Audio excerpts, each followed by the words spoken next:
Capítulo 266. Originalmente, un gobernante no es una llave maestra. Dicen que el poder es como un instrumento musical. Dependiendo de cómo se toque, puede llenar el mundo con una interpretación magistral, pero generalmente causa sufrimiento con disonancias. Enero de 1800, el Palacio de las Tullerías se ha convertido ahora en la oficina del cónsul. Literalmente el fin de siglo, con un año restante para el siglo XIX. Todo París celebra diariamente, diciendo que ha llegado una nueva era. Pero precisamente Napoleón, quien se ha convertido en el hombre más poderoso, es el único que no sonríe. Eugene, que se reunió con Napoleón después de mucho tiempo sin uniforme militar, sonrió encogiéndose de hombros. Vine a felicitarlo, pero parece que no es posible. Por supuesto. Eugene, me has quitado todo el tiempo que tenía para compartir amor con Josépine. Padre, tengo entendido que se reúne frecuentemente con Giuseppina.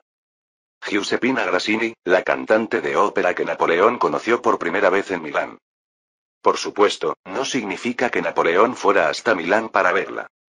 Durante su tiempo como comandante en jefe, Napoleón la llamó a París. Sin embargo, el arte requiere dinero.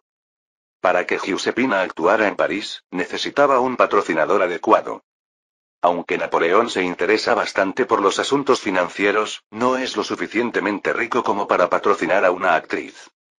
Y obviamente no podía pedirle dinero a Josépine. Así que Recamier resolvió discretamente este problema, y esto llegó a oídos de Eugene cuando regresó a París. Ah. Solo discutimos sobre arte. Por cierto, no estarás viendo a Pauline otra vez, ¿verdad? Napoleón saltó y exclamó como si se sintiera culpable. Pero el problema de los amantes no es asunto de Eugene. Es algo que Josépine debe manejar. Además, Napoleón es un típico italiano que separa estrictamente a su esposa de sus amantes. De hecho, si una amante interfiriera en asuntos de interés, probablemente la abandonaría ese mismo día. Para este hombre de sangre fría que es tan frío con las mujeres, el problema no son las amantes sino una nueva esposa. Por ejemplo, una segunda esposa respaldada por el Imperio austríaco. Eugene sonrió ligeramente y negó con la cabeza. Absolutamente no. ¿Verdad? Yo también. No tengo tiempo para perder con mujeres. El asistente en jefe también debe ser igual. ¿Sabes qué? Solo duermo 4 horas al día. Tengo entendido que duerme muchas siestas. Pero el sueño irregular envejece rápidamente a las personas. Naturalmente, Napoleón, que aún no había pasado su cumpleaños 32, resopló. Soy el gobernante más joven de Francia, excluyendo a los reyes. ¿Debo preocuparme ya por el envejecimiento? También debilita la potencia sexual. Muy rápidamente, la hace disminuir. ¿Qué? ¿Es eso cierto? ¿Dónde lo escuchaste? Cuando Napoleón se desconcertó y empezó a tartamudear con acento corso, Eugene respondió descaradamente. Según las investigaciones de la Rey en Egipto. Realizamos experimentos clínicos con egipcios. Por supuesto, es una mentira. Al mismo tiempo, es una verdad investigada por la medicina sexual moderna en la historia original. El insomnio está directamente relacionado con el envejecimiento del cerebro y el cuerpo, pero sobre todo tiene un gran impacto en la potencia sexual. Según lo que sabe Eugene, Napoleón era conocido por su eyaculación precoz. Ahora, quizás debido al entrenamiento especial de Josépine, no parece que tales rumores circulen en la sociedad. ¿Pero será así en el futuro? Obviamente, las amantes de Napoleón no son asunto de Eugene, pero si Josépine es infiel, también sería un problema. De todos modos, Eugene fue a Egipto, alejó a Hipólite, y Josépine nunca fue a prisión. Quizás por eso, no hay informes de que Josépine sea infiel. Sin embargo, por otro lado, no ocurrió el famoso incidente del regreso de Egipto donde Josépine se somete completamente a Napoleón. Teniendo esto en cuenta, Napoleón se relamió ante la broma mezclada con verdad de Eugene. Me preocuparé por eso. Por ahora, no hay más remedio. ¿Es porque debe aprender a ser cónsul? Para nada. ¿Por quién me tomas, asistente en jefe? No es que no sepa qué hacer. Es que hay demasiado. Napoleón rechinó los dientes mientras señalaba los documentos que llenaban el escritorio del despacho consular. Este país es un desastre ahora. ¡Qué comentario tan mordaz! Supongo que por eso se ha convertido en cónsul, padre. La guerra con Inglaterra aún no ha terminado. Las finanzas ya están al borde del colapso. Los recursos siguen siendo escasos, y nuestros aliados Batavia, Suiza y el Imperio Otomano están bajo presión enemiga. De repente, la mirada de Napoleón se dirigió hacia Eugene. Pero el problema más importante es otro. Que mi mandato es de 10 años. Eugene miró a Napoleón y apenas pudo ocultar su admiración. Cuando un militar común toma repentinamente el poder, a menudo se pierde. Considerarse afortunado si solo pasa por prueba y error. La mayoría ejerce el poder a la fuerza después de acostumbrarse. Y si se corrompen, suelen sumergirse en placeres, lujos y mujeres. Napoleón nunca fue así ni siquiera en la historia original. Hasta el momento en que fue expulsado del poder, se esforzó por el desarrollo y la gloria de la comunidad nacional. Solo que fue a Rusia. Mirando fijamente a este hombre cuya luz y oscuridad eran igualmente inmensas, Eugene dijo: piensa cambiarlo. Ni siquiera yo sé qué debería ser. Pero sé que el sistema consular de 10 años es temporal. ¿Sabes qué? Jorge III de Inglaterra ya lleva 40 años como rey. Y el primer ministro Pitt ha gobernado durante 17 años. Uno es rey, y el otro es un primer ministro que solo responde ante el rey.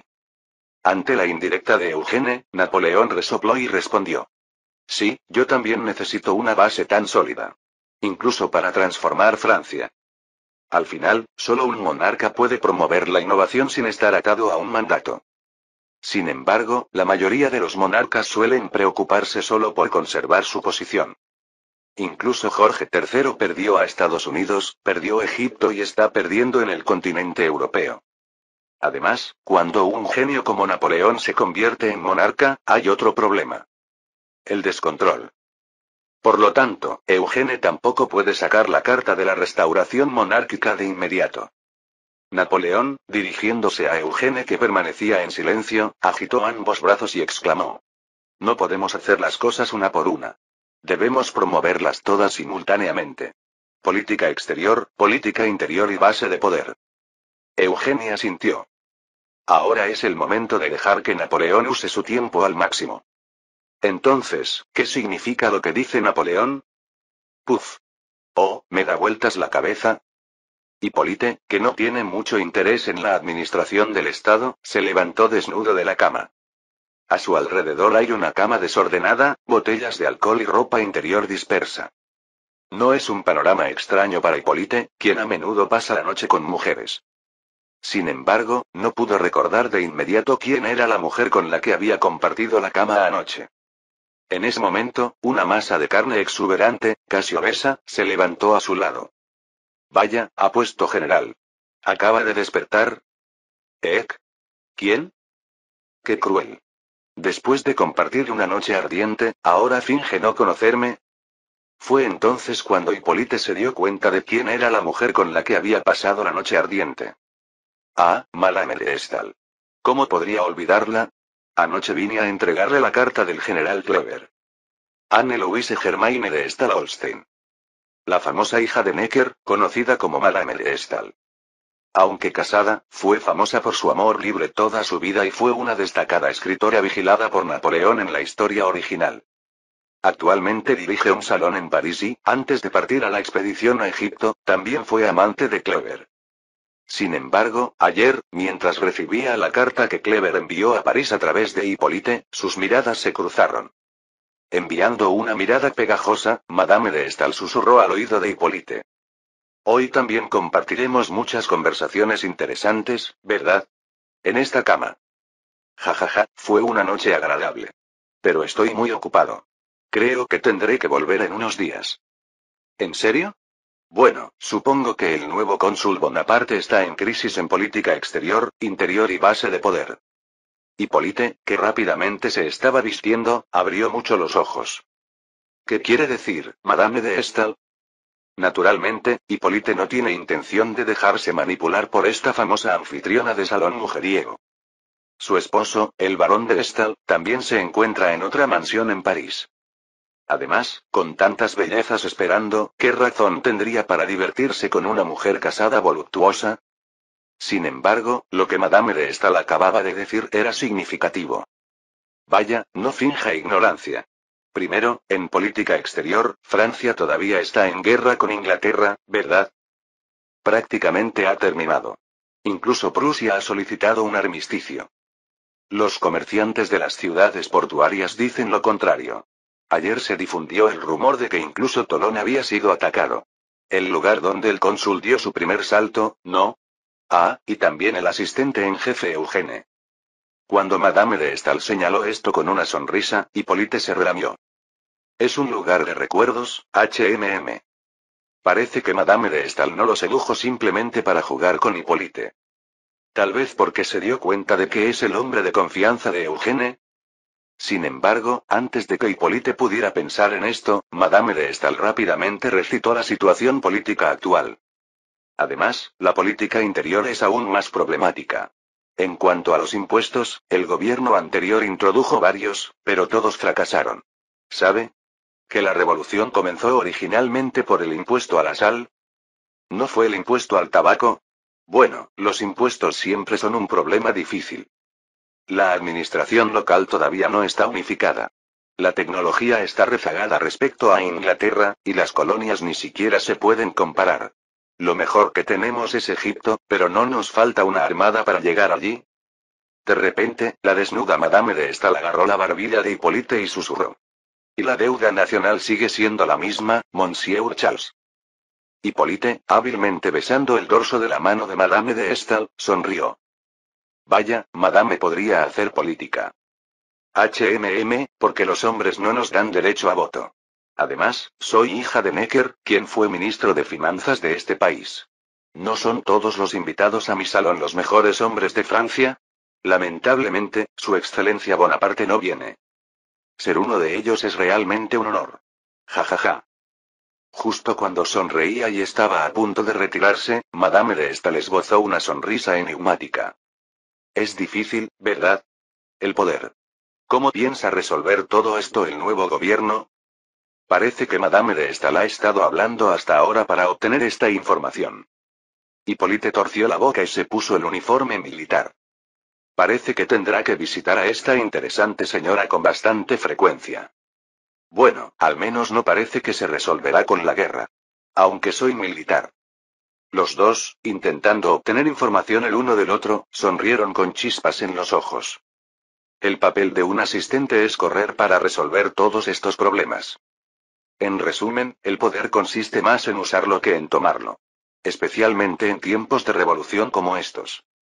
El líder del nuevo gobierno es, indudablemente, el cónsul Napoleón. Además, el gabinete está formado por los ministerios de Asuntos Exteriores, Justicia, Guerra, Finanzas, Policía, Interior y Marina. Sin embargo, la persona que realmente dirigirá estas instituciones gubernamentales es otra. Es el asistente en jefe del despacho consular, Eugene Bonaparte. Mientras Eugene estaba a punto de enfatizar esto en la sala de reuniones del gabinete en el Palacio de las Tullerías, tres importantes políticos se miraron entre sí. Todo suena bien, pero ¿no podríamos comer algo mientras hablamos? ¿O, podremos disfrutar de la famosa gastronomía de Talleyrand? También estoy de acuerdo. Al fin y al cabo, todo lo que hacemos es para vivir, ¿no? Jejeje. Son el ministro de Asuntos Exteriores Talleyrand, el ministro de Justicia Cambaceres y el ministro de Finanzas Lebrun. Realmente son las figuras más altas del gabinete gubernamental. Sin embargo, el hecho de que pidan comida primero muestra claramente que no tienen un sentido de urgencia. Viendo esto, Eugene sonrió levemente. Por supuesto. Como no hay chefs específicamente preparados en el Palacio de las Tullerías, necesitaré la ayuda del ministro de Asuntos Exteriores Talleyrand. Entonces, Talleyrand, el hombre que pasó a la historia original como un gastrónomo, asintió. Déjemelo a mí. Les presentaré al mejor chef actual. ¿Quién es? Un tipo llamado Marie-Antoine Calme. Recientemente se ha ganado la fama como el mejor pâtissier de París. La reunión del gabinete se volvió más animada mientras convocaban al chef que más tarde sería recordado como el mejor cocinero de Francia.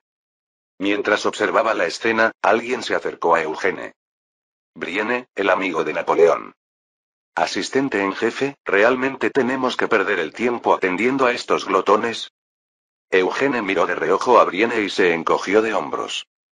No sabía que el asistente adjunto también fuera tan impaciente. Pensé que solo mi padre era así. Tratando con estos tipos, me está saliendo un temperamento que no tenía. ¿Cuándo vamos a tener la reunión? Ninguno de ellos es gente que hace el trabajo práctico. Son personas que solo ponen marcas, o mejor dicho, que solo verifican. Al final, lo que les gusta a los altos funcionarios como los ministros es decidir. La tarea de establecer planes reales, verificar los medios de implementación y manejar la administración recae en los secretarios. Por ejemplo, Brienne. Por supuesto, hay exactamente una excepción. Eugene, después de observar la situación, le entregó un documento a Brienne. Mientras me ocupo de ellos, por favor copie esto. ¿Qué es esto? Es un plan basado en lo que padre dictó ayer. De repente, los ojos de Eugene brillaron. El Grand Plan Franais. Mientras el Palacio de las Tullerías se llena del aroma de la alta cocina, se preparará la verdadera transformación. Capítulo 267. Sin embargo, la Gran Francia, es decir, la Francia grandiosa, no se crea solo con eslóganes. Vamos, aclamemos a la Gran Francia. Ahora, nuestra Francia es la verdadera vencedora de Europa. Oh. Gran Francia. Celebremos la era del cónsul Napoleón. Ja ja ja. Por supuesto, los eslóganes son mucho más fáciles que las acciones. Por eso la gente de París aclama celebrando la victoria. Los reunidos aquí son aquellos que tienen derecho a ofrecer felicitaciones especiales. Son personas con posiciones lo suficientemente importantes como para ser invitadas al Palacio de las Tullerías, lugar que originalmente fue un palacio real, luego sede del poder ejecutivo del gobierno revolucionario y ahora la oficina del cónsul.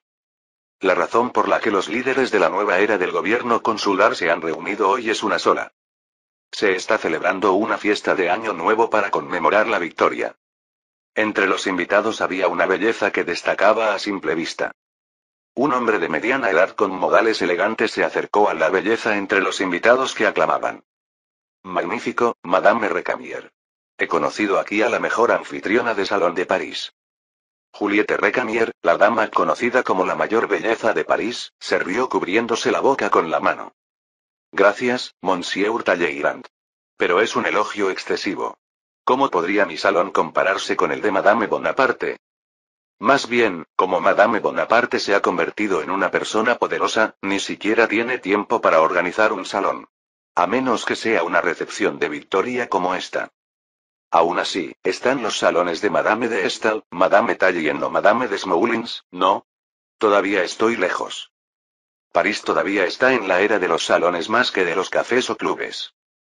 En particular, como el reino del terror fue más corto que en la historia original, la cultura de los salones no fue destruida.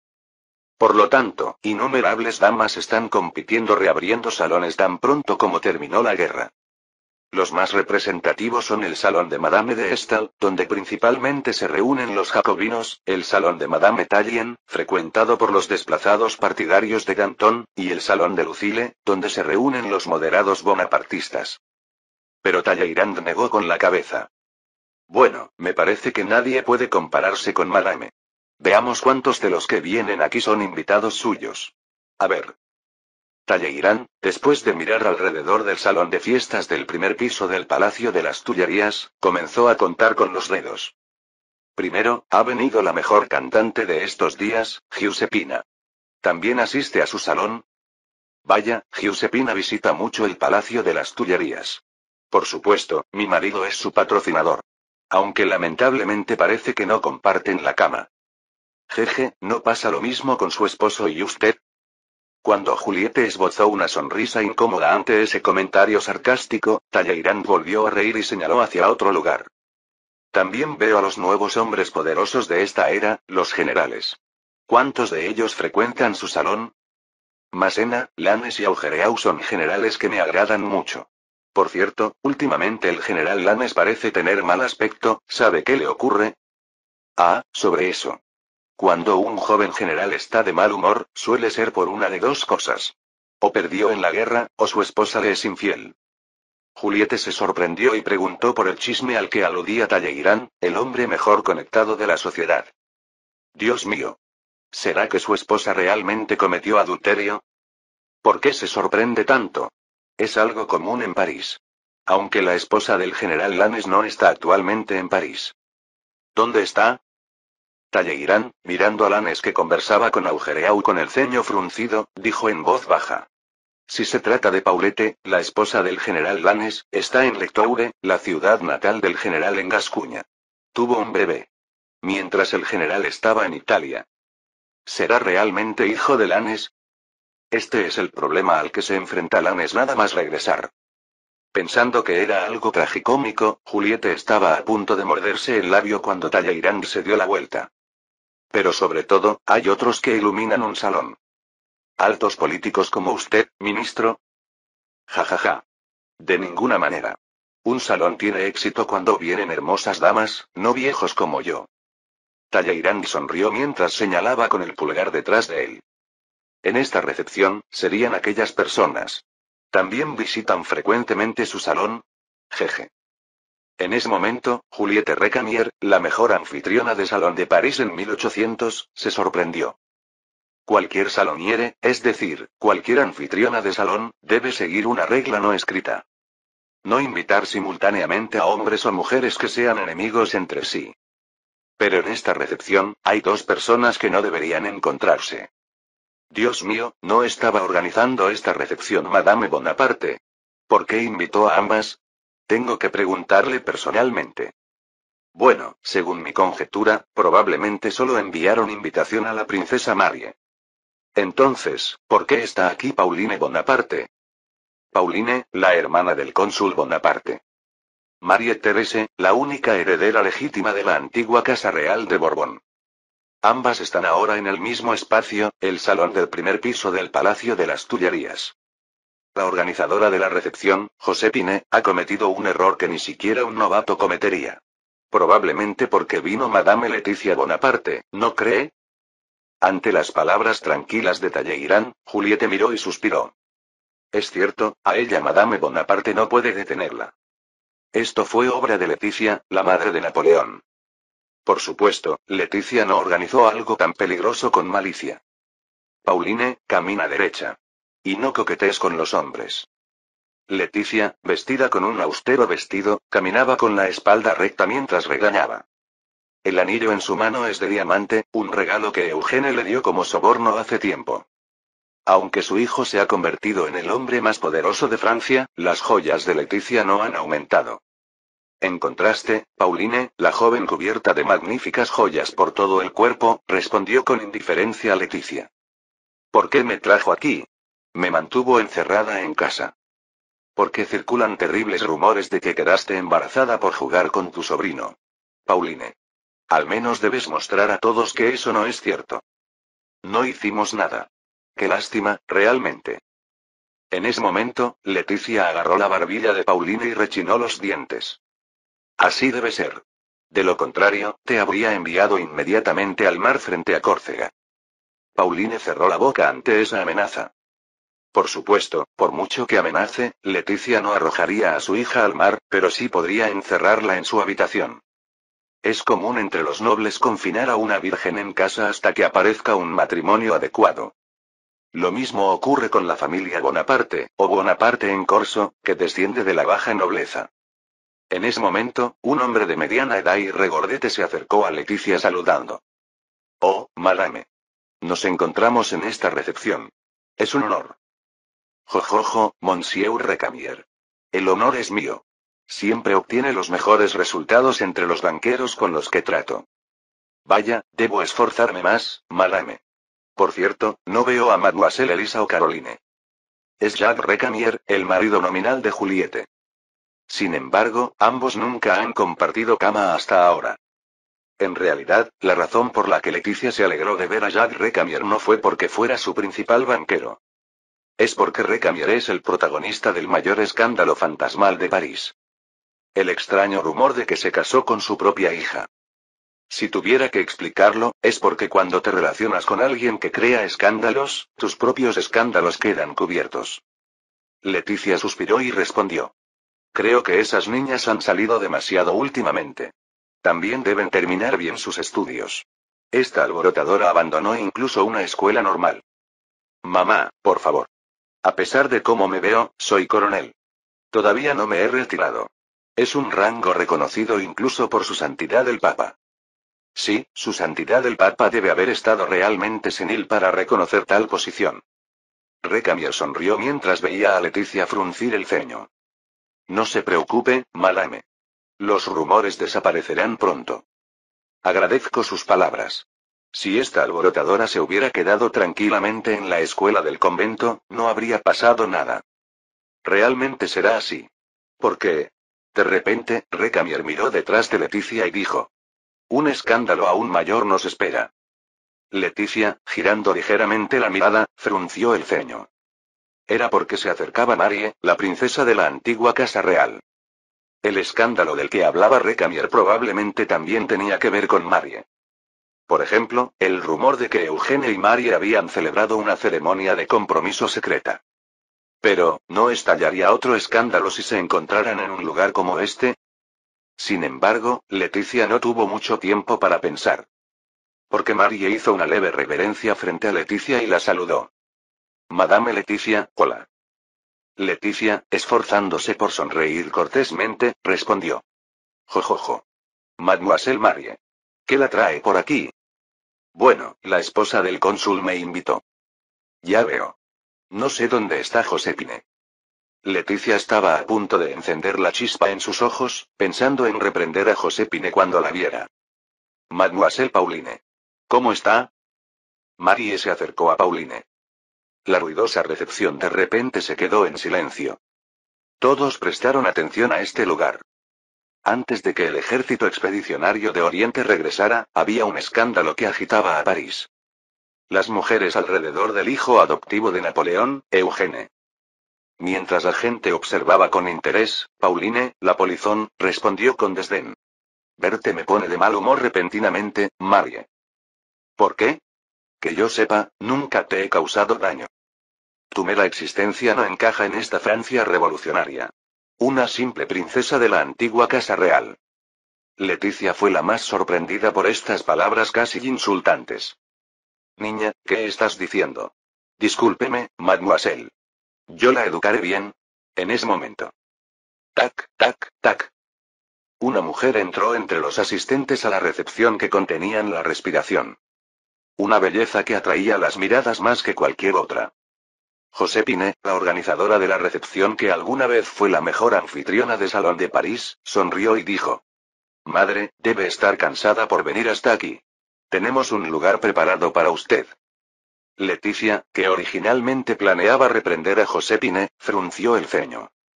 Debido a las palabras inaceptables de su hija, no estaba en posición de regañar a nadie. Después de mirar fijamente a Josépine por un rato, Leticia preguntó. Bien. ¿Dónde está Napoleón? Llegará tarde hoy. Dice que está ocupado. En su lugar, dijo que enviaría a Eugene. ¿Eugene viene? Ese muchacho ni siquiera viene a saludar. Justo cuando Leticia estaba a punto de enfadarse de nuevo, Talleyrand gritó desde lejos. Oh, ahí viene el joven general Bonaparte. Vamos, aplaudamos todos. En ese momento, el lugar se volvió ruidoso nuevamente. Clap, clap, clap. Uaaya. Uiu. Cuando Marie y Pauline giraron rápidamente la cabeza, se escuchó el grito de Hippolyte, el ayudante en jefe de Eugene. Ha llegado el conquistador de Oriente, el general Eugene Bonaparte.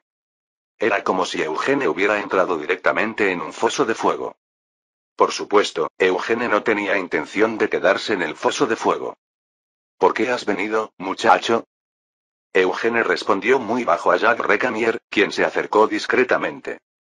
Dígale a su esposa que maneje el asunto de Marie y Pauline, por favor. ¿Acaso confundes a Juliette con una asesina? Sería muy simple si tú no vinieras. Como el cónsul no puede venir, al menos yo debo hacerlo. Además, por favor asegúrese de que Giuseppina no se encuentre con mi madre. Mientras intercambiaba saludos con la mirada con Giuseppina, que le saludaba desde lejos, Eugene dijo rápidamente. Veámonos antes de que termine la recepción. ¿También vendrá Colau? Marie y Pauline estaban a punto de acercarse. Aparentemente, Eugene planeaba moverse rápidamente hacia otro lado para evitarlas. Con una expresión incómoda, haciendo señas a su esposa, Recamier se relamió. ¿Hay algo que debamos discutir hoy? No será una boda, ¿verdad? ¿De qué tonterías habla? Eso es algo que debo discutir con mi madre o padre. No, las bodas requieren mucho dinero. He oído que últimamente andas escaso de efectivo, pensé que querías pedir un préstamo a nuestro banco. Eugene sonrió ligeramente y torció la boca. Es cierto que necesito dinero. Para la Gran Francia. El escándalo de Marie y Pauline seguramente es la mayor preocupación de los parisinos. Tanto Leticia como Josephine claramente querrán regañar severamente a Eugene. Sin embargo, lo que ocupa la mente de Eugene es otra cosa. El plan para crear una Gran Francia. Al igual que Napoleón. Mirando fijamente a Eugene, Recamier asintió y se movió rápidamente. Parece que tendré que hacer un negocio muy arriesgado después de mucho tiempo. Asegúrate de hacer tiempo. Al parecer, el papel de evitar el escándalo hoy corresponde a Recamier. Recamier se dirigió al centro del salón de la recepción. Junto con su esposa e hija, Juliette Recamier, la mayor belleza de la época. Vamos, escuchemos historias de hazañas de los protagonistas de esta expedición. General Lannes. ¿Cómo era el ejército austríaco? La calurosa noche de enero en París estaba pasando. Capítulo 268.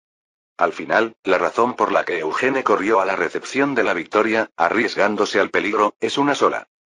Porque el gobierno del presidente Napoleón necesita algo. Está llevando a cabo innovaciones simultáneas, y sin innovación solo puede fracasar, solo la innovación le permitirá mantener el poder. Pero, ¿cómo se puede lograr la innovación? Napoleón gritó agitando ambos brazos. Robespierre diría la guillotina. Pero, no. En el tercer piso del Palacio de las Tullerías, en la oficina con vista al río Sena, hay solo 3 personas. El presidente Napoleón, el jefe de gabinete Eugene, y Jacques Recamier, considerado actualmente uno de los principales banqueros de París. Por supuesto, entre los aficionados al chisme, Recamier es más famoso por su esposa, 26 años menor que él, que por ser banquero. Sin embargo, ni Eugene ni Napoleón lo llamaron para investigar esa verdad. Eugene se encogió de hombros y le dio la razón a Napoleón. En realidad, Robespierre habría dicho ideales revolucionarios. Liberté, égalité, fraternité. Muy buenas palabras, ¿no? Eso originalmente lo creó Sieyès. Robespierre ni siquiera creía en cosas como la libertad. La igualdad, quizás. Pensé que Desmoulins lo había usado primero. Bueno, en fin. ¿Qué cree usted que se necesita? Este es un tema que también se discute con frecuencia en la historia moderna original. ¿Quién fue el primero en proclamar libertad, igualdad, fraternidad? Mientras discutían este tema, que no se había resuelto ni siquiera en esa época, Napoleón ofreció una respuesta muy realista. Dinero, Eugene. Al final, el motor que mueve las ideologías, cambia el mundo y acelera la innovación es el capital. ¿Por qué estalló la revolución? Por el déficit financiero. Ocurrió porque la estúpida Casa de Borbón gastó todo su dinero en la guerra de la Federación Americana. Es una de las causas importantes. Yo también gané bastante con los bonos estadounidenses. No dejes que esa historia se filtre. Diplomacia, guerra, administración interna. Todo requiere dinero. Incluso para los soldados del servicio militar obligatorio con salarios bajos. Ah, ¿están creando la Guardia Consular? Después de un largo discurso, se desvió del tema, pero pregunta sobre un asunto absolutamente necesario. Es uno de los famosos hábitos de Napoleón. Por supuesto, en esta época, todavía es una mala actitud que solo conocen sus allegados. Ante la imagen de un genio arrogante que literalmente desprecia a los demás, Eugene respondió sin cambiar su expresión. Sí, por ahora he nombrado a Lannes como responsable. ¿Lannes? Ese amigo es excelente, pero no creo que sepa cómo gastar dinero. Lo hace bien. El problema es que no se controla. No se preocupe demasiado. Le asigné a Augereau como inspector. De hecho, en la historia original, Lannes también se encarga de la guardia consular. Justo después, gasta más de 400.000 francos y recibe una reprimenda de Napoleón. Esto se debe a que gastó enormes cantidades en residencias, uniformes y equipamiento. Cuando está en apuros por la orden estricta de Napoleón de devolver todo el dinero, sobrevive a duras penas gracias a la ayuda de Augereau, quien inesperadamente había acumulado una fortuna. Eugene conoce este hecho, por lo que simplemente asignó a Augereau desde el principio. Porque es un hombre estricto pero que también sabe cuidar sus intereses. Napoleón asintió distraídamente y preguntó de nuevo. Bien, eso también es dinero. Ahora, Eugene. ¿Cuál es tu opinión? Sobre la abolición del impuesto sobre la renta. Esta es la razón por la que Napoleón convocó a Jacques Recamier. Al final, el canal más importante para que el gobierno recaude fondos son los impuestos. Sin embargo, incluso antes de la revolución, la corte francesa fracasó en resolver el problema tributario. La revolución ocurrió cuando intentaron imponer impuestos adicionales a la burguesía en aquel entonces. Después de la revolución, Francia introdujo de manera revolucionaria el impuesto sobre la renta. Pero a diferencia de Inglaterra, fracasa repetidamente y no logra recaudar impuestos adecuadamente. De hecho, esto ocurre a pesar de que la centralización sigue siendo más avanzada que en Inglaterra. Esto también significa que el sistema fiscal francés o la situación económica son más atrasados que los de Inglaterra. En la historia original, Napoleón finalmente abolió el impuesto sobre la renta y agregó numerosos impuestos adicionales. El impuesto al consumo es uno de ellos. Eugene, conteniendo una sonrisa amarga, giró ligeramente la cabeza. Aquí, Monsieur Recamier estará muy contento con esta abolición.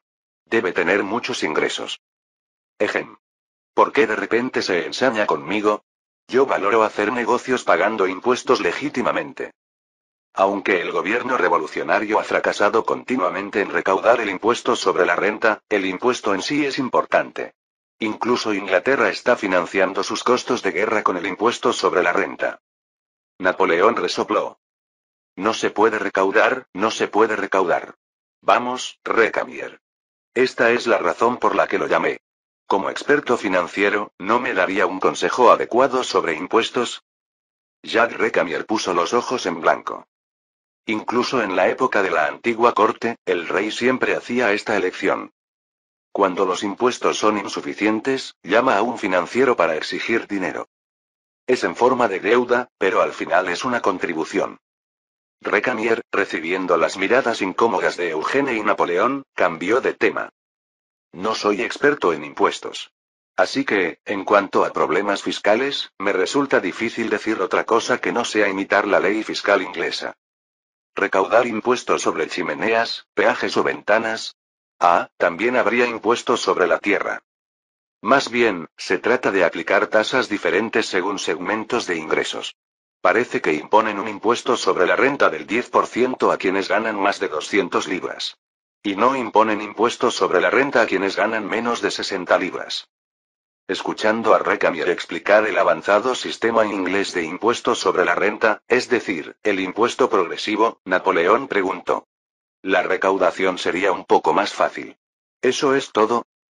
¿No le dije que no soy un experto fiscal? Sin embargo, desde la perspectiva de un banquero, Inglaterra no financia sus guerras con impuestos. Entonces, ¿con qué las financia? Recamier, que había estado poniendo los ojos en blanco, sonrió ampliamente. Con bonos nacionales. Napoleón frunció el ceño. ¿Me estás pidiendo que sea un segundo Luis XVI? La antigua corte se arruinó con los bonos de guerra.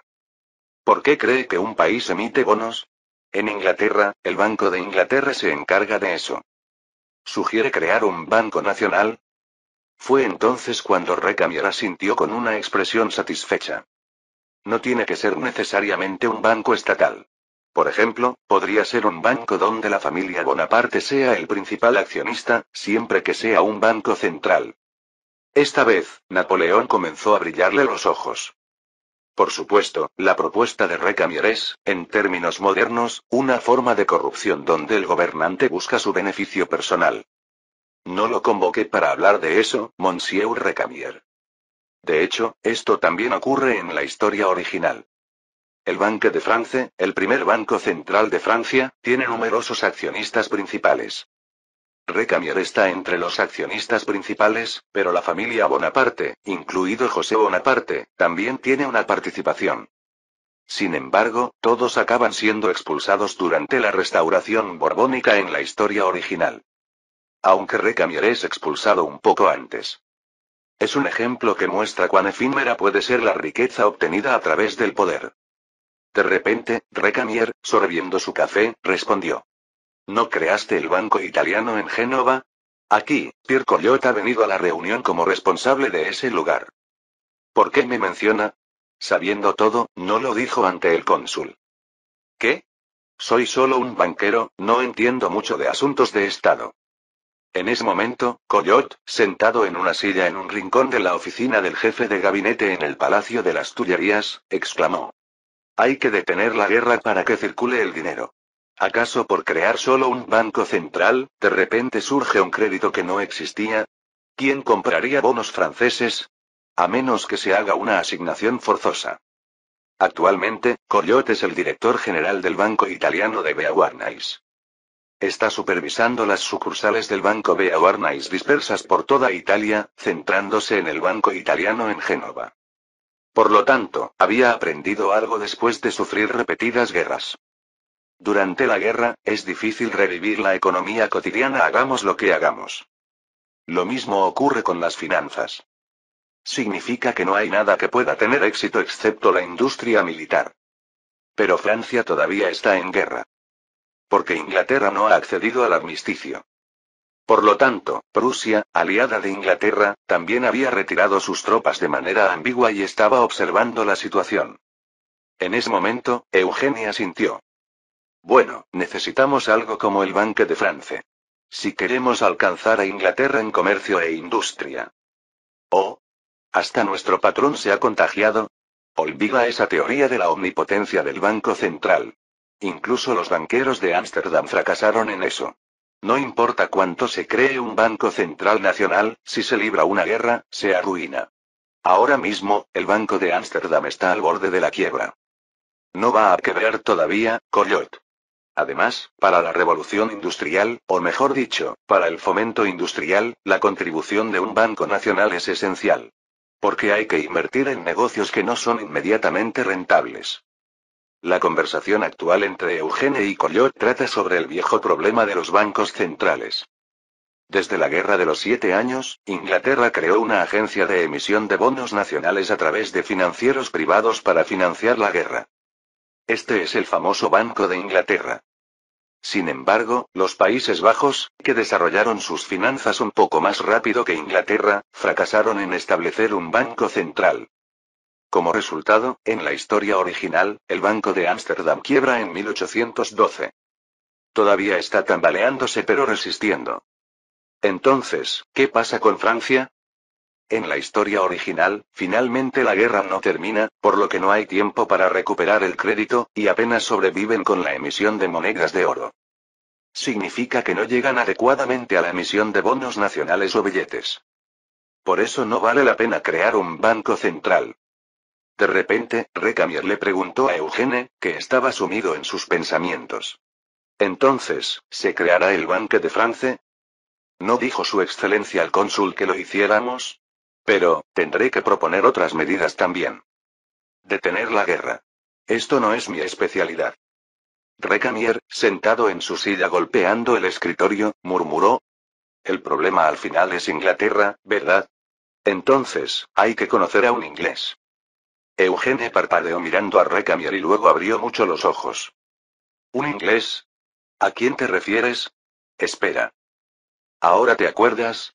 Me pregunto si ese amigo no habrá muerto todavía en prisión. Ahora me intrigas. No habría tenido quien lo ayudara en la prisión. Recamier soltó una carcajada y le dijo a Eugene. ¡Qué socio tan desconsiderado! Yo lo ayudé. Francis Baring todavía está bien.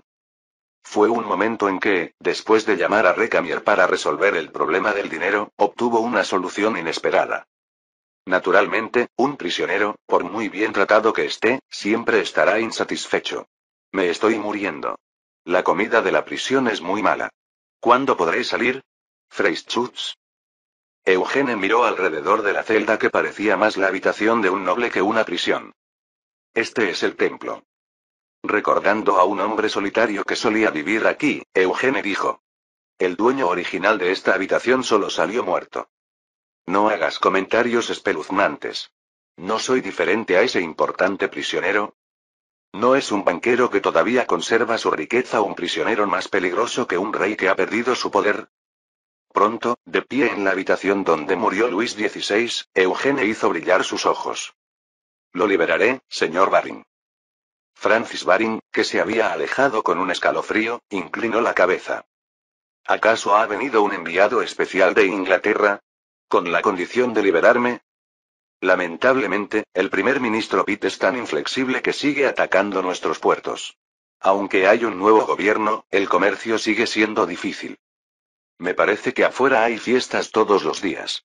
Como soy prisionero, todo lo que sé es lo que me dicen los guardias. Eugene resopló. Monsieur Recamier se lo contó. Es simplemente dinero de las arcas del Imperio Austríaco. Podríamos llamarlo una economía de guerra especial. Los puertos franceses todavía están bloqueados. Sin embargo, el comercio terrestre con Austria, Italia y España se ha reanudado. Además, la ruta de Levante también se estaba reconectando a través de la costa este de Italia.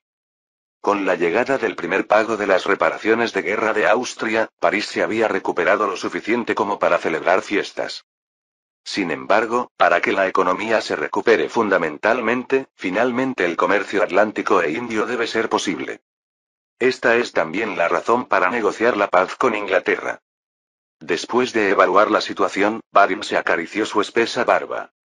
Entonces, ¿cuál es la condición para liberarme? Lo imagina, ¿verdad? Detener la guerra. No tengo poder. El primer ministro Pitt no es una persona tan pobre como para necesitar mi ayuda financiera. En la historia futura original, se dice que la familia Rothschild manipula al primer ministro Disraeli. Pero Pitt, a diferencia de Disraeli, que era un escritor pobre, es un noble rico. Además, Baring todavía no es una figura dominante en los círculos financieros ingleses. Sin embargo, Eugene sonrió como si confiara en Baring y dijo: entonces, hay que hacer que Pitt se retire. Baring abrió la boca de par en par. Espera, ¿acaso la condición para mi liberación es?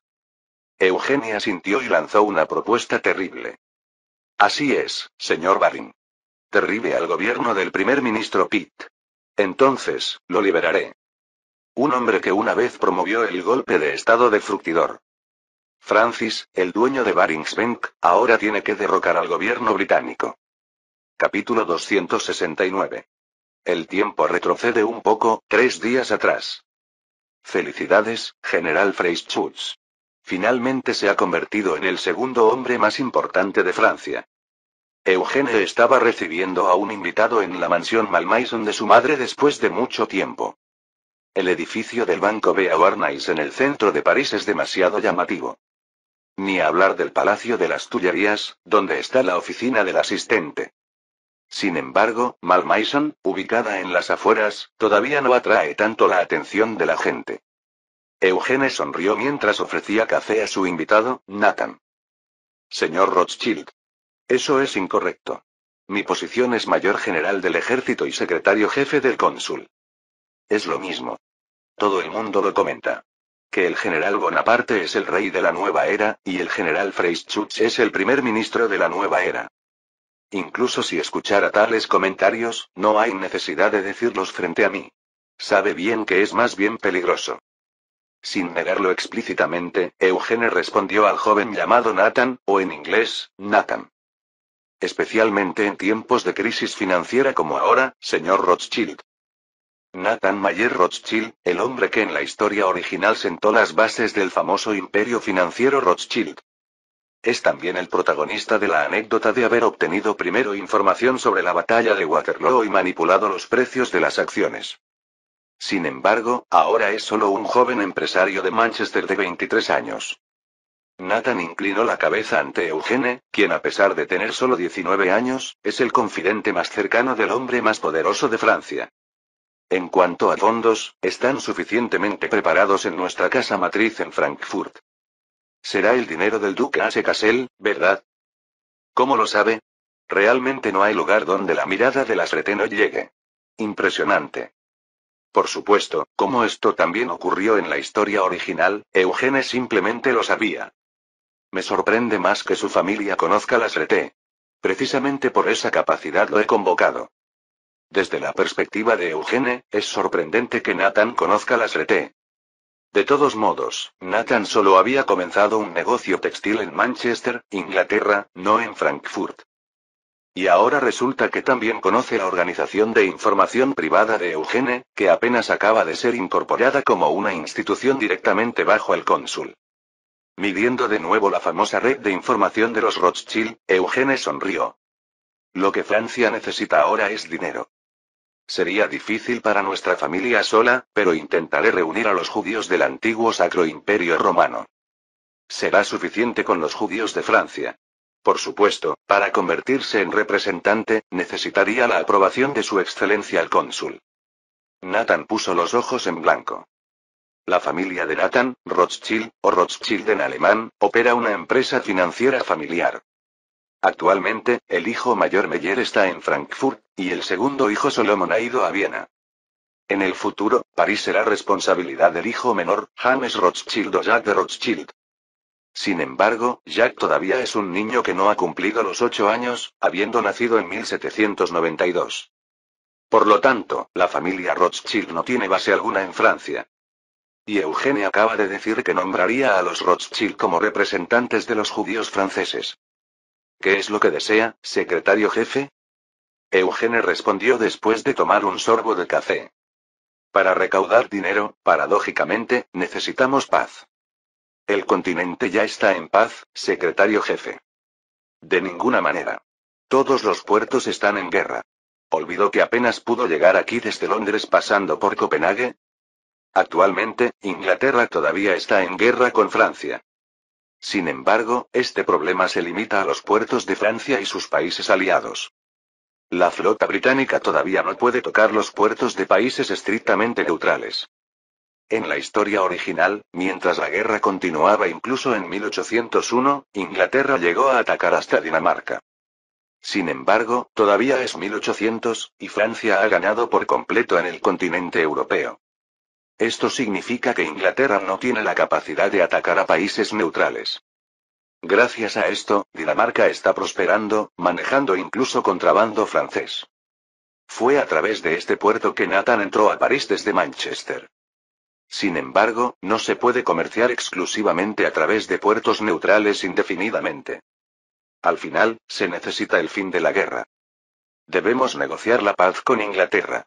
Necesitamos a alguien que pueda conectarse con el gobierno inglés. Nathan, que había estado observando a Eugene en silencio, se acarició su cabello cada vez más escaso y sonrió. No soy yo. Entonces el señor Baring. Así es. Espero que usted, como cliente y amigo de Baring, lo convenza. Eso no es fácil. El señor Baring no solo es astuto para los negocios, sino que además no se pueden resolver problemas negociando con el gobierno. Nathan negó con la cabeza y luego esbozó una sonrisa peculiar. Mejor derroque al gobierno de Pitt, secretario jefe. Esta vez fue Eugene quien se sorprendió ante una propuesta que no había considerado en absoluto. ¿Es eso posible? Hay cosas que solo se pueden ver y escuchar en Londres. ¿Ha oído que el rey Jorge ha recuperado la cordura? ¿De verdad? Ah, creo que lo escuché. Que había mejorado recientemente. Eugene fingió haber recibido la información, pero nuevamente, esto ocurrió en la historia original. Jorge III, conocido en la historia como el Rey Loco, sufría de una deficiencia enzimática llamada porfiría. Considerando que la mayoría de las personas consideradas locas en esa época lo eran debido a la sífilis, este es un caso algo injusto. En cualquier caso, alrededor de 1800, la locura de Jorge III se había aliviado temporalmente. El problema es que un rey en su sano juicio no es necesariamente bueno para Inglaterra. Y resulta que el rey Jorge, ahora lúcido, está enfadado con el primer ministro Pitt. ¿Por qué? ¿Por Francia? No, por Irlanda. Nathan compartió información que había escuchado recientemente en Londres. El primer ministro Pitt está instando a la emancipación católica para la completa anexión de Irlanda. El rey Jorge se opone. La rebelión irlandesa fracasó en 1799. Inglaterra, que había gobernado Irlanda como colonia durante este tiempo, decidió territorializarla a partir de ese momento. La famosa bandera de Gran Bretaña también se completó en este momento. El problema es que la mayoría de los irlandeses son católicos. Por otro lado, desde la introducción del anglicanismo, Inglaterra ha tenido leyes que discriminan a los católicos.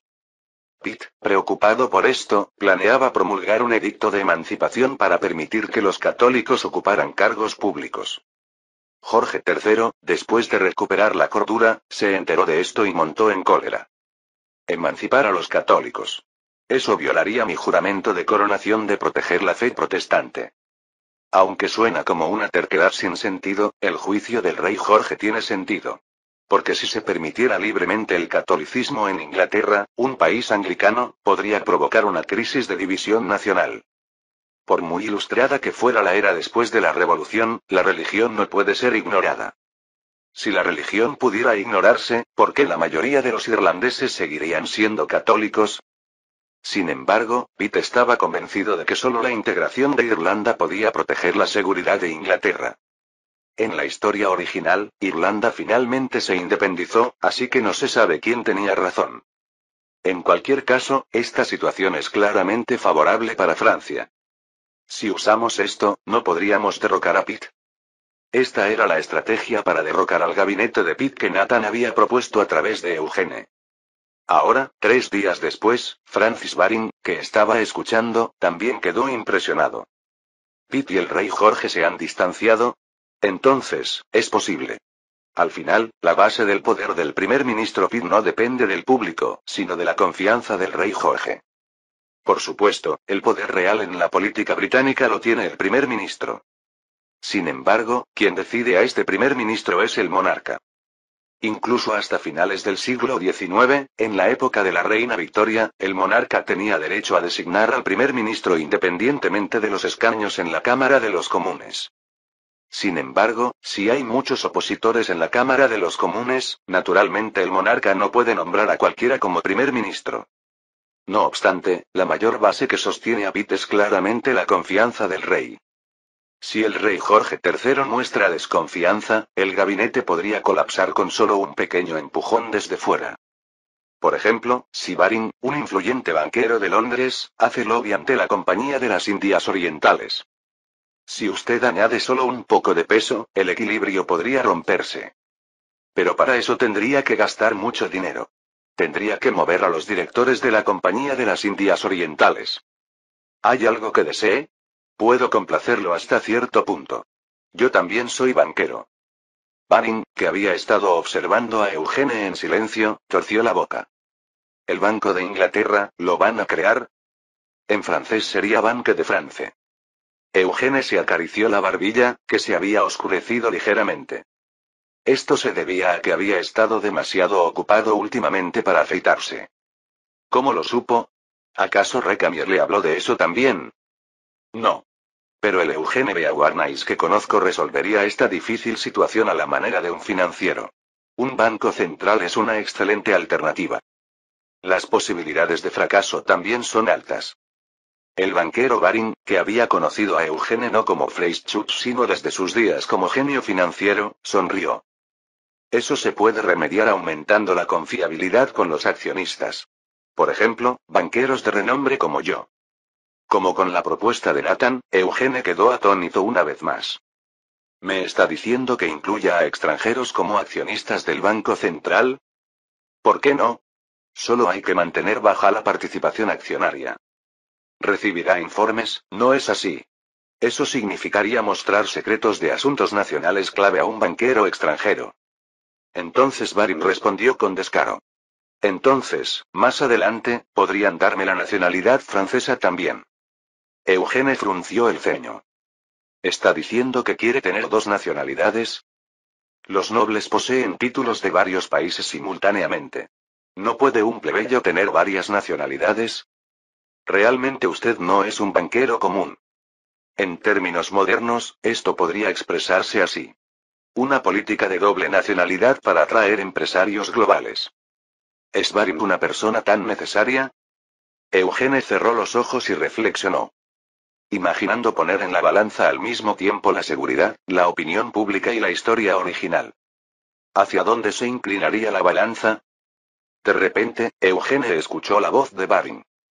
Si me conceden la nacionalidad, gustosamente seré leal también a Francia. Siempre que no vaya en contra de mis intereses. ¿Qué te parece? Eugene abrió los ojos. Bien. Pero con usted solo no será suficiente. En estas situaciones, siempre se necesita otra fuerza de contrapeso. El joven de 23 años, Nathan, fue llevado al templo, la famosa prisión donde murió Luis XVI. ¿Qué? ¿Me está pidiendo que me convierta en accionista del Banco Central francés? Nathan, que temblaba por miedo a ser encarcelado, ahora temblaba por otra razón. Porque había llegado una oportunidad de negocio completamente inesperada. El patrocinador que hizo esta sorprendente propuesta, Eugene Bonaparte, se encogió de hombros. No es una participación muy alta. El señor Baring tiene un 5%, usted un 1%, Nathan Mayer. Soy solo un comerciante textil. Apenas estoy en el nivel de abrir un banco en Manchester. Si el señor Baring lo garantiza, podrá abrir un banco en Lombard Street. Aunque usted no sea lombardo. No es así. Lombard Street, ¿qué significa la calle de los lombardos? En el siglo XIII, Italia era sin duda el centro financiero de Europa. Lombard Street es precisamente la tierra que el rey Eduardo I de Inglaterra concedió a los comerciantes italianos. En realidad, había más florentinos y venecianos, pero solo el nombre de Lombard ha sobrevivido hasta hoy.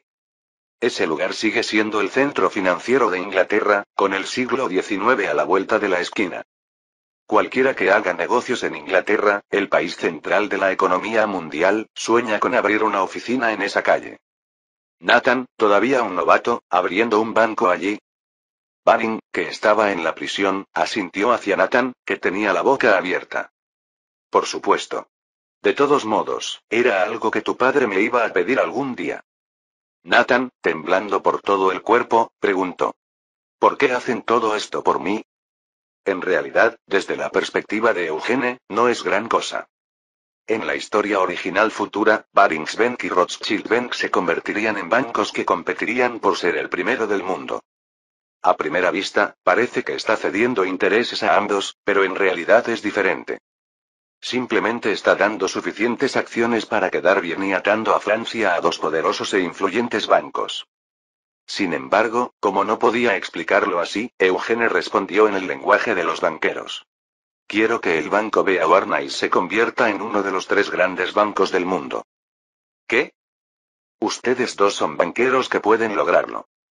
Francis Baring se rió a carcajadas y extendió el documento recién redactado. Bien, entonces firmemos el contrato. Las 3 personas firmaron el contrato. SSSSHK. Fue el momento en que se selló el acuerdo financiero tripartito entre 3 personas que podrían crear los 3 grandes bancos del mundo. Con la condición de la caída del gabinete Pitt de Inglaterra. Capítulo 270. Pero, en realidad, el Banco Central ya era un proyecto que había fracasado. Dios mío, un Banco Central estatal. Eso fracasará absolutamente, secretario jefe Eugene. Por muy cercano que Eugene sea al máximo poder, un hombre influyente es simplemente alguien con fuerte influencia. Apenas tiene 19 años cumplidos, su rango es equivalente a comandante de división, y en realidad es secretario del jefe de Estado. Así que sin una resolución real en el gabinete, las ideas de Eugene no pueden materializarse. El ministro de Finanzas Lebrun, quien se opone más fuertemente, y Eugene se encogió de hombros. Ministro de Finanzas Lebrun, diga la verdad. ¿No es que le disgusta que el inglés Baring o la familia judía Rothschild participen? No me importan los judíos. Baring es del país enemigo, por lo que sería un problema, pero eso sería un problema una vez creado. Estoy hablando de los peligros de un banco estatal. Le otorgaremos independencia, ministro de Finanzas Lebrun. En ese momento, Lebrun golpeó el escritorio con un documento y gritó. ¿Eso funcionaría? Le garantizo que si el cónsul Bonaparte lo desea, retirará dinero del banco en cualquier momento. Especialmente para la guerra. En la historia original, Lebrun no es particularmente asertivo.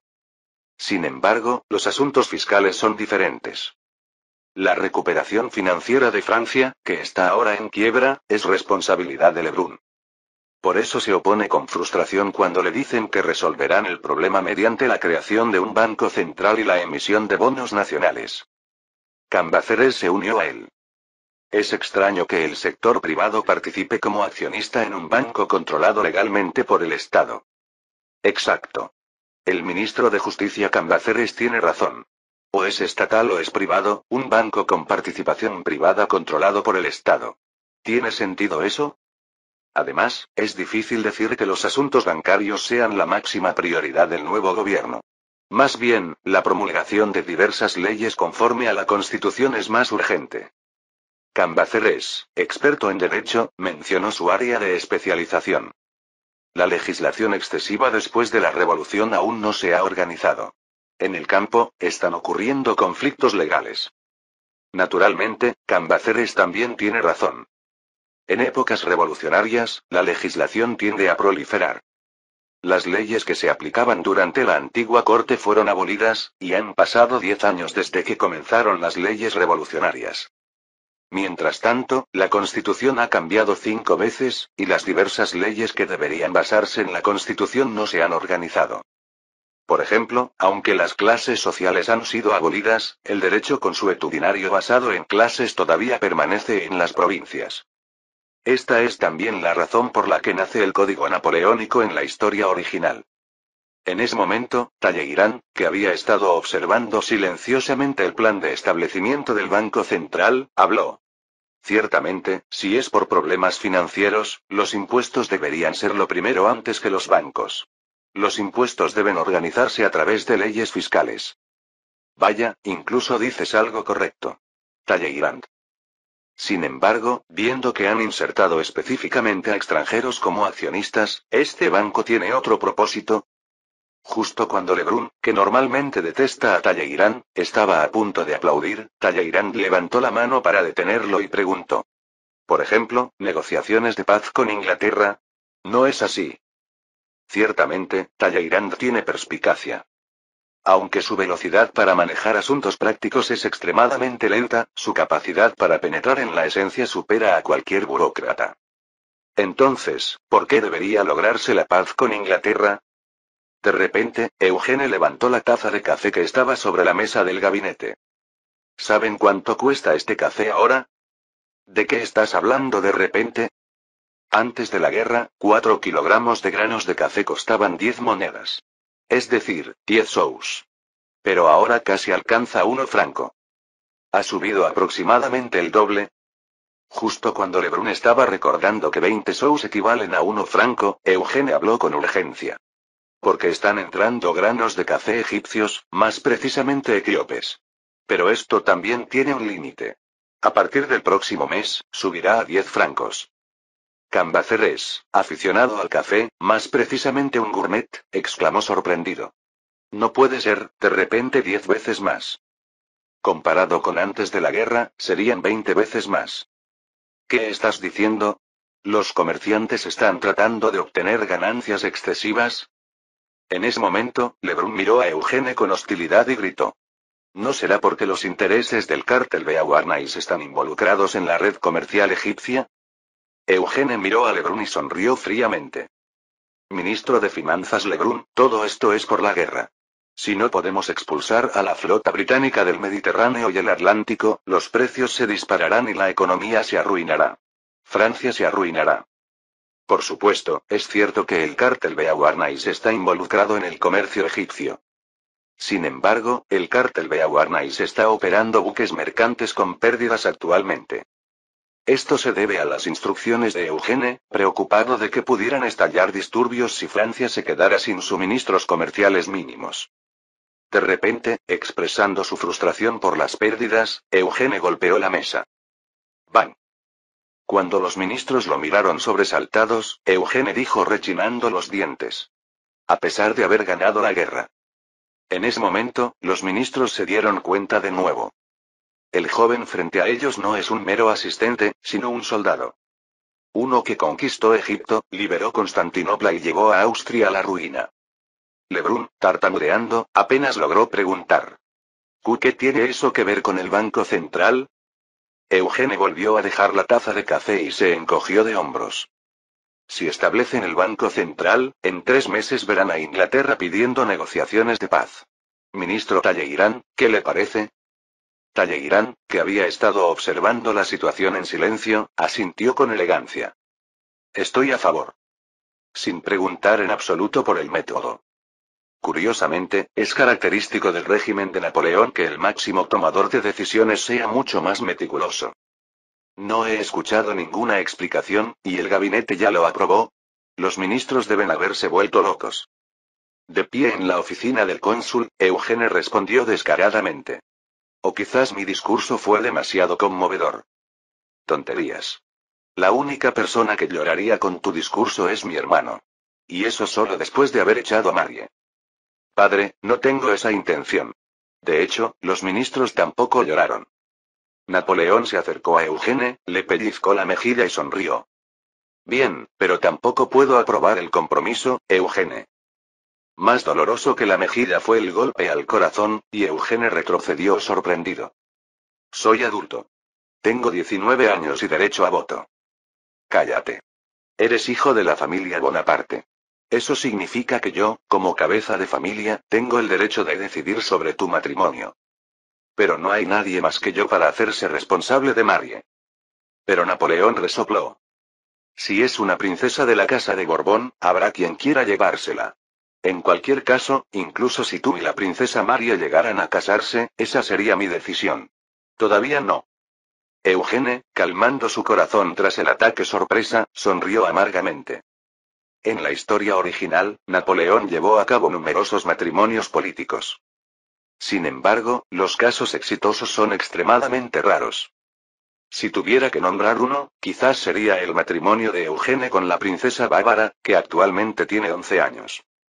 Estremeciéndose como si de repente se hubiera convertido en un criminal, Eugene encogió los hombros. Entiendo. En cualquier caso, aunque no apruebe la ceremonia de compromiso, apruebe el establecimiento del Banco Central. ¿Puedes explicar por qué mi hermano Joseph está entre los accionistas privados? Porque usted no puede poner su nombre, padre. Yo entraré como accionista, pero eso es porque estoy invirtiendo capital.